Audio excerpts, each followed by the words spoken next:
Hi and welcome to our channel. Today we are going to make mug white pasta.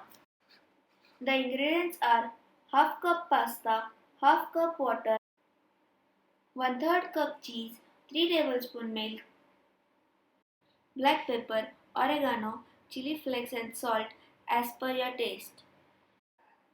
A mug and a spoon. Put pasta, water and salt in the mug. Stir it.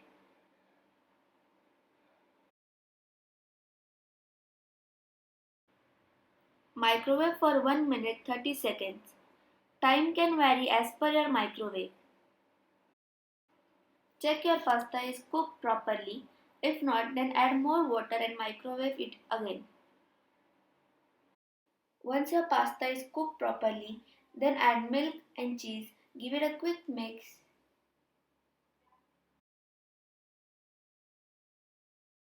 Microwave again for 30 seconds. Now add chili flakes, oregano, black pepper and stir it properly.